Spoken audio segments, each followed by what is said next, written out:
다 같이 찬송가 90장, 찬송가 90장 찬양하심으로 하나님 앞에서 뵙 기도를 드리겠습니다.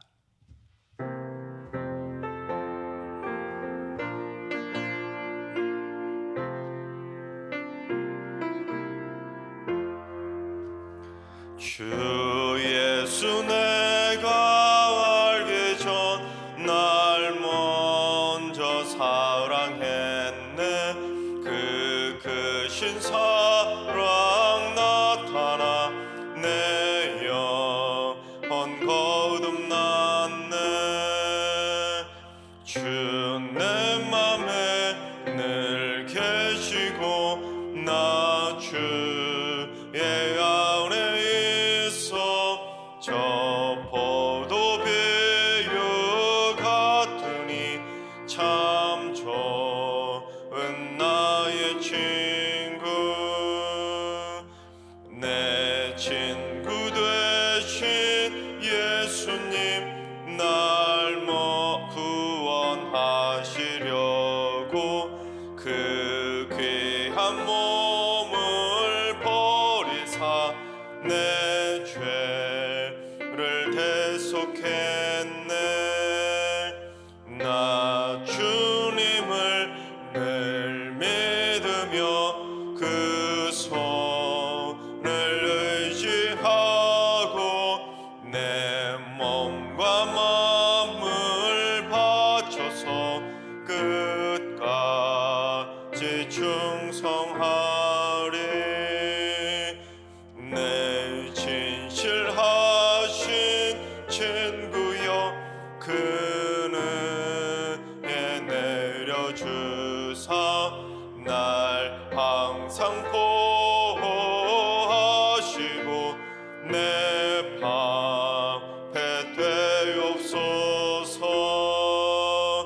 그 풍성한 참 사랑을 믿는 이끈을 쏘냐.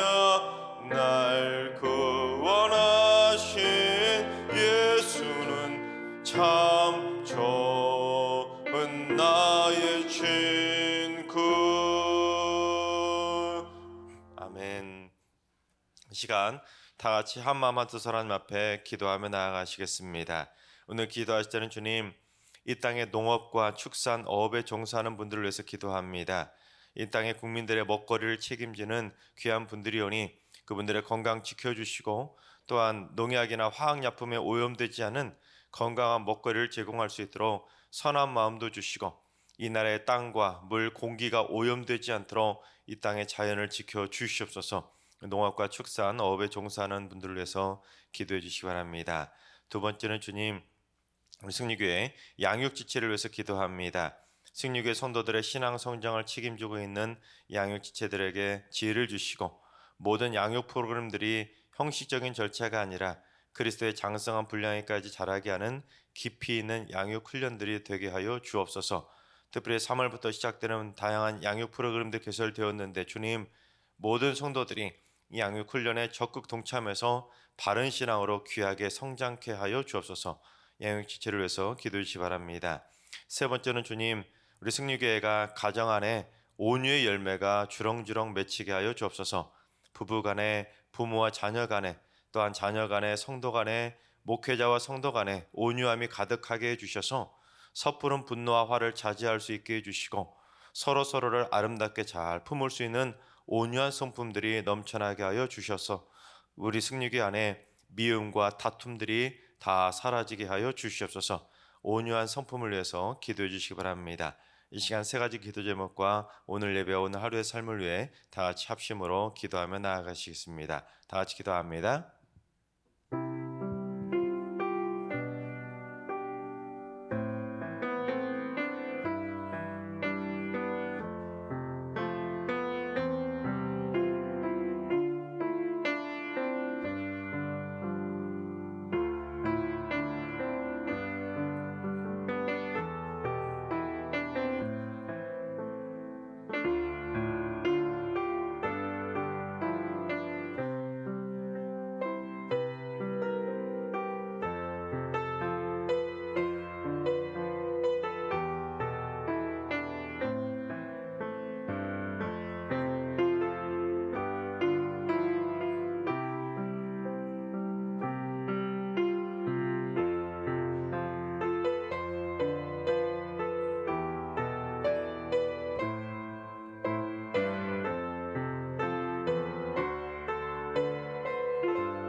좋으신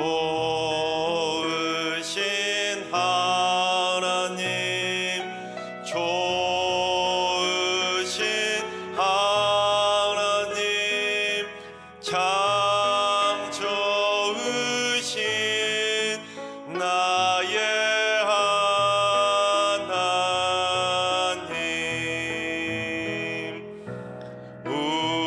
우리의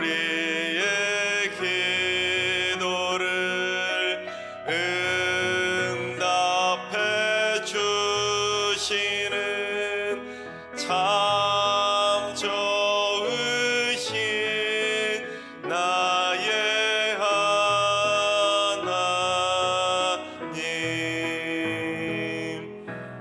한없는 은혜를 우리에게 주시는 참 좋으신 우리 하나님.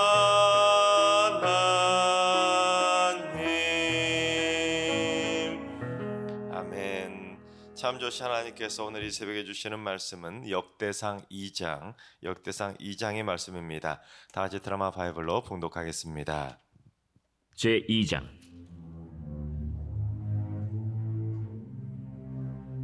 이스라엘의 아들은 이러하니 르우벤과 시므온과 레위와 유다와 이사갈과 스불론과 단과 요셉과 베냐민과 납달리와 갓과 아셀이더라. 유다의 아들은 에르와 오난과 셀라니.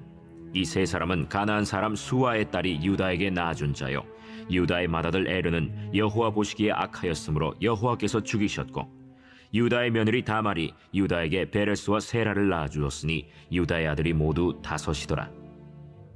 베레스의 아들은 헤스론과 하물이요, 세라의 아들은 시므리와 에단과 헤만과 갈골과 다란이 모두 5사람이요. 갈미의 아들은 아가리니 그는 진멸시킬 물건을 범하여 이스라엘을 괴롭힌 자이며, 에단의 아들은 아사랴더라. 헤스론이 낳은 아들은 여라무엘과 람과 글루베라.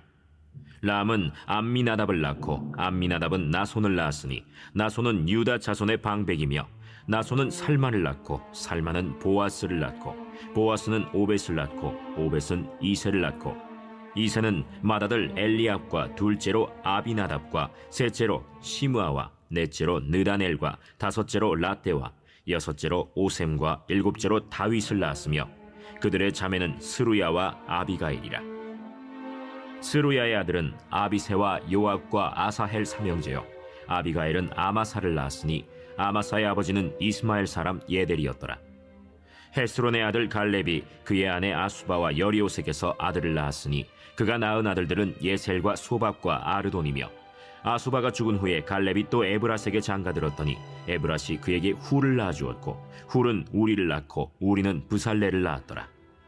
그 후에 헤스론이 60세 길르앗의 아버지 마길의 딸에게 장가들어 동침하였더니 그가 스굽을 헤스론에게 낳아주었으며, 스굽은 야일을 낳았고, 야일은 길르앗 땅에서 23성읍을 가졌더니 그 술과 아람이 야일의 성읍들과 그낫과 그에 딸린 성읍들 모두 60을 그들에게서 빼앗았으며, 이들은 다 길르앗의 아버지 마길의 자손이었더라. 헤스론이 갈렙 에브라다에서 죽은 후에 그의 아내 아비아가 그로 말미암아 아스훌을 낳았으니 아스훌은 드고아의 아버지더라. 헤스론의 맏아들 여라무엘의 아들은 맏아들 람과 그 다음 브나와 오렌과 오셈과 아히야이며, 여라무엘이 다른 아내가 있었으니 이름은 아다라라. 그는 오남의 어머니더라. 여라무엘의 맏아들 람의 아들은 마스와 야민과 에겔이요, 오남의 아들들은 삼메와 야다요, 삼메의 아들은 나답과 아비술이며, 아비술의 아내의 이름은 아비하일이라. 아비하일이 아반과 몰릿을 그에게 낳아주었으며, 나답의 아들들은 셀렛과 아빠임이라. 셀렛은 아들이 없이 죽었고, 아빠임의 아들은 이시요, 이시의 아들은 세산이요, 세산의 아들은 알레요. 삼메의 아우 야다의 아들들은 예델과 요나단이라. 예델은 아들이 없이 죽었고, 요나단의 아들들은 벨렛과 사사라. 여라무엘의 자손은 이러하며, 세산은 아들이 없고 딸뿐이라. 그에게 야르하라 하는 애굽 종이 있으므로 세산이 딸을 그 종 야르하에게 주어 아내를 삼게 하였더니, 그가 그로 말미암아 앗대를 낳고 앗대는 나단을 낳고 나단은 사밧을 낳고 사밧은 에블라를 낳고 에블라는 오벳을 낳고 오벳은 예후를 낳고 예후는 아사랴를 낳고 아사랴는 헬레스를 낳고 헬레스는 엘르아사를 낳고 엘르아사는 시스메를 낳고 시스메는 살룸을 낳고 살룸은 여가미아를 낳고 여가미아는 엘리사마를 낳았더라. 여라무엘의 아우 갈렙의 아들 곧 맏아들은 메사이니 시베의 아버지요 그 아들은 마레산이 헤브론의 아버지이며 헤브론의 아들들은 고라와 다부아와 레겜과 세마라. 세마는 라함을 낳았으니 라함은 요르그암의 아버지이며 레겜은 삼메를 낳았고 삼메의 아들은 마온이라. 마온은 베술의 아버지이며 갈렙의 소실 에바는 하란과 모사와 가세스를 낳고 하란은 가세스를 낳았으며 야데의 아들은 레겜과 요단과 게산과 벨렛과 에바와 사압이며 갈렙의 소실 마아가는 세벨과 디르하나를 낳았고 또 만만나의 아버지 사압을 낳았고 또 막베나와 기브아의 아버지 스와를 낳았으며 갈렙의 딸은 악사더라. 갈렙의 자손 곧 에브라다의 맏아들 훌의 아들은 이러하니 기럇 여아림의 아버지 소발과 베들레헴의 아버지 살마와 벳가델의 아버지 하렙이라. 기럇 여아림의 아버지 소발의 자손은 하로에와 무누톳 사람의 절반이니 기럇 여아림 족속들은 이델 종족과 붓 종족과 수맛 종족과 미스라 종족이라. 이로 말미암아 소라와 에스타올 두 종족이 나왔으며 살마의 자손들은 베들레헴과 느도바 종족과 아다롯 벳 요압과 마나핫 종족의 절반과 소라 종족과 야베스에 살던 서기관 종족 곧 디랏 종족과 시므앗 종족과 수갓 종족이니 이는 다 레갑 가문의 조상 함마색에서 나온 겐 종족이더라. 아멘. 할렐루야. 하나님께서 오늘도 새날을 선물로 주셨습니다. 오늘 하루도 주님과 동행하면서 믿음으로 담대하게 승리하는 행복한 하루가 되시기를 주님의 이름으로 축원합니다. 역대상 2장부터 8장까지는 야곱의 12아들을 기준으로 이스라엘이 조직된 12지파에 대해서 그 계보를 기록하고 있습니다. 그래서 오늘 보면 1절과 2절을 보면 야곱의 12아들의 이름을 기록한 다음에 곧바로 3절부터 이제 이스라엘 12지파를 하나씩 소개하고 있습니다. 근데 보통 족보의 이름을 기록할 때는 무슨 순서로 이름을 기록하죠? 태어난 출생 순서대로 이름을 기록하는 것이 상례입니다. 그런데 오늘 보면 1절과 2절에 기록된 야곱의 12아들의 이름을 보시면 첫째부터 넷째까지는 순서대로 기록되어 있지만 나머지는 완전히 뒤죽박죽 섞여 있는 것을 보게 됩니다. 또한 3절부터 소개하고 있는 이스라엘 12지파는 아예 처음부터 완전히 섞여서 뒤죽박죽으로 소개하고 있는 것을 보게 됩니다. 그런데 가장 먼저 어느 지파부터 소개하고 있습니까? 루벤, 즉 첫째 아들 루벤 지파가 아니라 넷째 아들인 유다 지파부터 소개하고 있습니다. 이 역대상에서 유다 지파를 가장 먼저 소개한 이유가 분명히 있었는데 그건 바로 이 다윗왕 때문입니다. 즉 유다 지파 출신인 다윗왕을 강조하기 위해서 의도적으로 그렇게 순서를 섞어서 소개하고 있는 것입니다.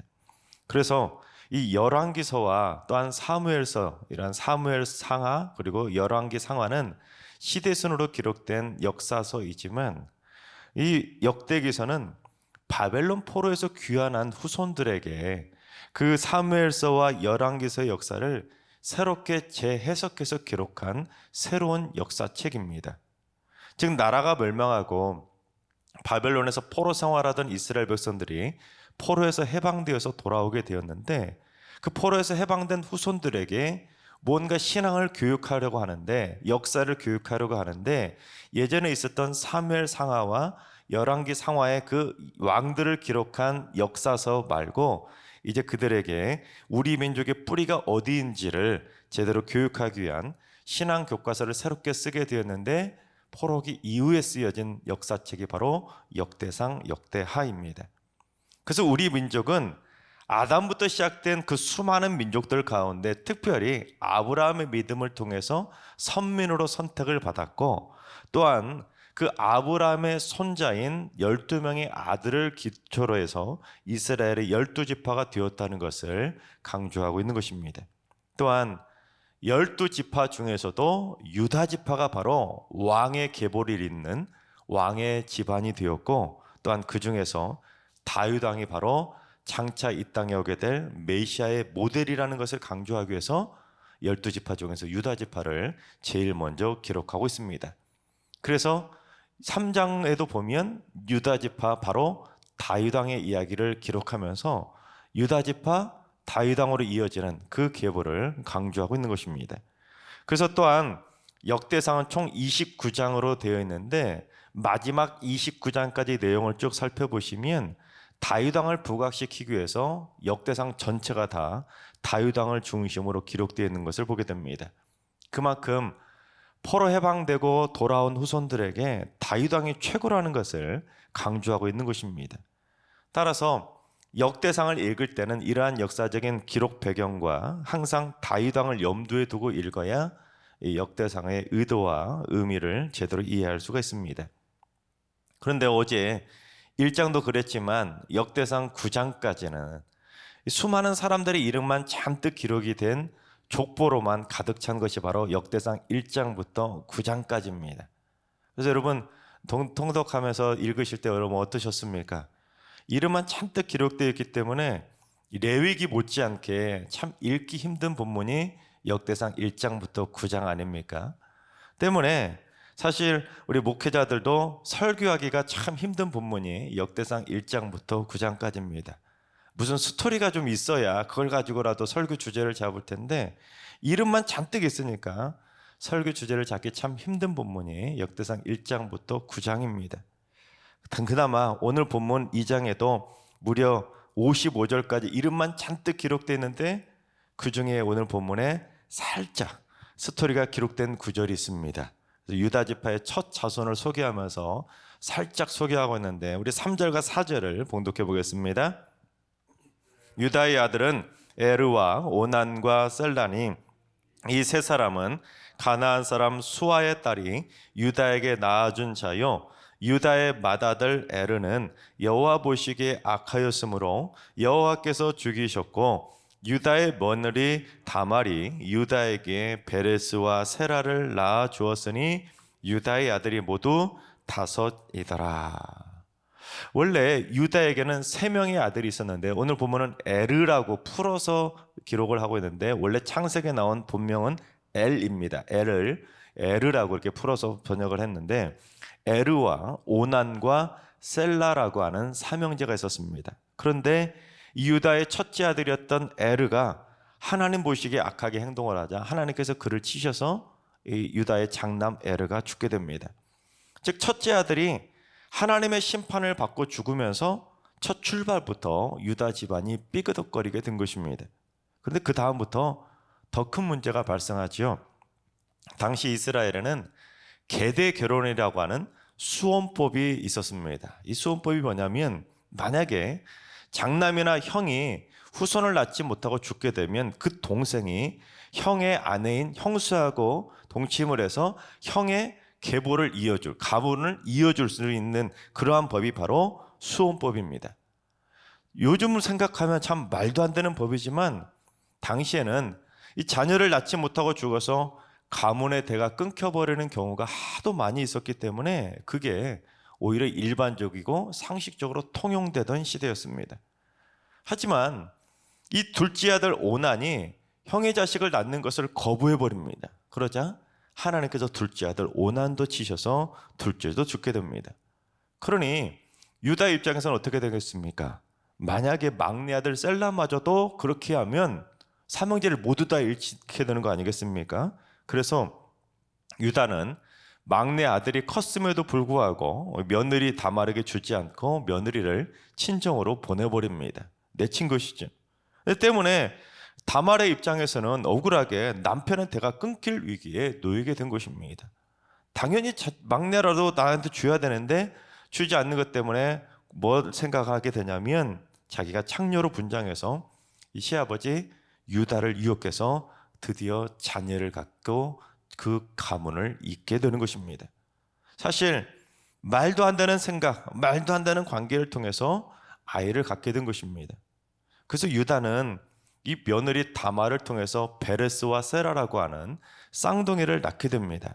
그래서 성경은 유다에게는 5명의 아들이 있었지만 그 중에서 베레스가 유다 가문의 계보를 잇게 되었다는 것을 말하기 위해서 어쩔 수 없이 살짝만 그 첫째 아들의 범죄 악한 사실을 소개하고는 곧바로 그냥 살짝 넘어가듯이 그 계보를 설명하고 있습니다. 근데 만약 오늘날 이런 집안이 실제로 있다면 여러분 어떤 집안이라고 말하죠?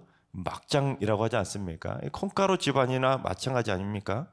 즉 유다 집안의 이야기는 어디서 말도 못할 만큼 참 나쁘끄러운 이야기입니다. 그래서 역대기 기자는 왜 유다에 5명의 아들이 있는데 이 장남 에르가 계보를 잇지 못하고 또한 왜 유다의 5 아들 중에서 베레스가 계보를 잇게 되었는지 그 나쁘끄러운 자세한 이야기는 생략해 버린 것입니다. 왜냐하면 유다 지파는 누구의 계보입니까? 왕의 계보이자 무엇보다도 다윗 왕의 조상이기 때문에 다윗과 관련된 나쁜 이야기는 최소화시키고 있는 것입니다. 실제로 앞으로 이제 역대상을 다루면서 몇 번을 더 다루게 되겠지만 왜냐하면 후손들에게 이스라엘 민족의 부끄러운 역사는 최소한 적게 언급하고 다윗 왕에 대한 또한 이스라엘의 자랑스러운 역사는 최대한 자세하게 교육하려고 했기 때문입니다. 그래서 나중에 보시면 아시겠지만 분명히 다윗 왕에 대한 악한 행동들도 여과 없이 기록했던 사무엘 그런 서의 내용은 생각하고 특별히 다윗 왕이 밧세바를 범했던 부끄러운 역사가 역대상에는 기록되어 있지 않습니다. 다 빼버립니다. 즉 이스라엘과 다윗 왕에 대한 좋은 역사만 기록하고 있는 것을 보게 됩니다. 근데 역대기 기자가 그처럼 기록하고 있는 강조하는 진짜 중요한 영적인 포인트는 무엇이냐면 하나님의 전적인 선택입니다. 유다에서 베레스로 이어지는 과정에서 말도 안 되는 부끄러운 일들이 있었기 때문에 인간적인 생각으로는 어떻게 저런 집안이 선택받을 수 있지? 하나님께서 다른 집안으로 바꾸면 안 될까? 그렇게 생각할 수밖에 없겠지만 하나님의 선택이라는 것은 인간 때문에 좌지우지 되는 것이 아니라 전적인 하나님의 주권에 따른 하나님의 선택이라는 것입니다. 그 집안이 어떠하든지 간에 그 사람이 어떠하든지 간에 하나님께서 선택하시려고 마음을 먹으셨으면 그를 반드시 선택하셔서 하나님의 뜻을 이루어 가신다는 것입니다. 그게 바로 하나님의 전적인 주권입니다. 하지만 이거를 잘못 오해하게 되면 어떻게 생각하게 되냐면 내가 어떻게 살든지 하나님께 선택받는다면 이리 살아도 저리 살아도 결국 하나님께 쓰임받는 건 매 한 가지라면 즉 부끄럽게 살아도 선택받고 잘 살아도 선택받는 거라면 하나님께 잘 보일 필요도 없고 또한 선하게 살 필요도 없고 내 마음대로 살아도 되는 거 아니냐 그렇게 생각할 수도 있습니다. 그렇죠? 유다처럼 그렇게 며느리하고 동참해서 아들을 낳아도 왕의 집안을 이어갔는다면 그 집안에서 메시아가 태어난다면 나는 어떻게 살아도 되겠지 이게 아니라는 것이죠.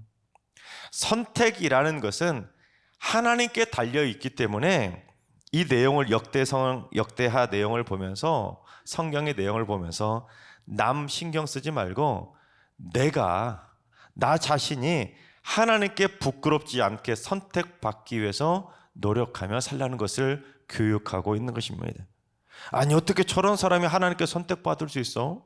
아니 어떻게 저 사람이 그런 일을 해? 아니 저렇게 정말로 막장 같은 집안이 어떻게 하나님께 귀하게 쓰임받아? 말도 안 된다 그렇게 생각하지 말고 남들 어떻게 살든 어떻게 쓰임받든 어떻게 선택받든 어떻게 주의를 하든 어떻게 하나님의 영광을 위해서 일을 하든 남이 어떻게 하든 그거 자꾸 신경 쓸 생각하지 말고 내가 어떻게 하나님께 선택받을지를 신경 쓰며 살아가라는 것입니다. 그래서 나 부끄러운 모습에도 선택받는 찜찜한 선택이 아니라 칭찬받는 모습으로 선택받는 자랑스러운 하나님의 일꾼으로 쓰임받으라는 것을 강조하고 있는 것입니다. 여러분 유다는 하나님께 선택받았으면서도 이 역사의 꼬리표처럼 달아붙어 가지고 지금까지도 얼마나 부끄러운 오점을 남겼습니까? 그러고도 쓰임을 받긴 받았지만 역사의 부끄러운 흑역사와 같은 오점은 남기지 않았습니까? 그러니 이제 바벨론 포로에서 돌아온 후손들에게는 그걸 교육하고 있는 것입니다. 너희들 악하게 살면 하나님께 쓰임 받아도 그 악했던 잘못했던 꼬리표는 꼭 따라다니니까 너희들 악해도 쓰임 받고 선해도 결국 하나님께 선택받으면 쓰임 받지만 이왕이면 너희들 선하게 살다가 착하게 살다가 하나님께 칭찬받는 모습으로만 살다가 하나님께 귀하게 쓰임 받으라는 것을 교육하고 있는 것입니다. 그렇습니다. 하나님께서 사랑하신 여러분, 우리 모두 부끄러운 흑역사를 남기고도 부끄럽게 쓰임받는 일꾼이 아니라 우리 모두 일평생 착하고 충성된 종으로만 기억될 수 있는 칭찬받는 역사만 우리 꼭 남겨갈 수 있기를 바랍니다. 그리고 우리 자손대대로 하나님께 귀하게만 선택을 받아서 우리 자손들 모두 다 하나님께 늘 칭찬받고 하나님께 늘 인정받고 하나님께 늘 사랑받는 믿음의 가문이 될 수 있길 바랍니다. 그래서 하나님의 역사를 이루어가는 복된 신앙의 명가를 우리 모두 꼭 이루게 되시기를 주님의 이름으로 축원합니다. 기도하겠습니다. 세상을 통치하시는 하나님, 하나님께서는 인간들의 삶을 주권적으로 선택하시고 인도하시고 하나님의 역사를 위해 사용해 가심을 믿습니다. 주여, 저희들의 삶 속에 친히 역사해 주셔서 유다처럼 부끄러운 흑역사를 쓰는 부끄러운 인생이 되지 않도록 이제 남은 인생 매일매일의 삶의 순간순간마다 아름다운 신앙의 발자취만 남기며 살게 하여 주옵소서. 날마다 자신의 삶을 점검하면서 하나님께 선택받는 삶이 될 수 있도록 자신의 삶을 정결하게 거룩하게 살게 하여 주옵소서. 후손들에게도 인정받고 가족과 이웃들에게도 인정받고 성도들에게도 인정받고 무엇보다도 하나님께 인정받는 삶을 살 수 있도록 특별히 이번 사순절 기간 동안 자신의 악한 모습들, 죄악된 모습들은 다 십자가 보혈로 씻게 하여 주시옵소서. 이제는 우리 예수 그리스도의 은혜와 하나님 아버지 만극하신 사랑하심과 성령님의 충만하신 역사하심과 교통하심이 하나님께 선택받는 신앙의 명가를 이루기를 사모하는 머릿속의 모든 성도들과 가정과 일터와 승리교와 이 나라와 이 민족 위에 이제로부터 영원까지 항상 함께 하시기를 간절히 축원하옵나이다. 아멘. 이제 주신 말씀과 긴 기도점을 가지고 충분히 기도하며 나아가시겠습니다. 오늘 기도할 때는 주님, 우리 승리교회 성도들의 가문이 하나님께 귀하게 선택받는 신앙의 명가를 꼭 이루게 하여 주옵소서. 절대로 부끄러운 흑역사를 남기는 가족이 아니라 하나님, 칭찬받는 위대한 신앙의 거정들만 넘쳐나는 칭찬받는 믿음의 가문을 꼭 세우게 하여 주옵소서. 환우들과 연로하신 어르신들, 사랑하는 전손들 모두 천국 가는 그날까지 하나님께 귀하게 쓰임받는 선한 인생길을 걸어갈 수 있도록 날마다 붙들어 주셔서 죄악된 길에서 어서 빨리 돌아오고 날마다 한 걸음 한 걸음 주님과 통행하는 발자취를 걷게 하여 주옵소서. 새벽제나 쌓는 분들이 새벽 기도를 통해서 날마다 자신의 가문을 지키는 기도의 파수꾼이 되게 하여 주옵소서. 새벽 기도를 드리는 성도들의 가문이 모든 자녀손들 모두 다 하나님께 기도의 제단을 쌓는 기도의 불이 타오르는 신앙의 명가, 기도의 명가를 이루게 하여 주시옵소서.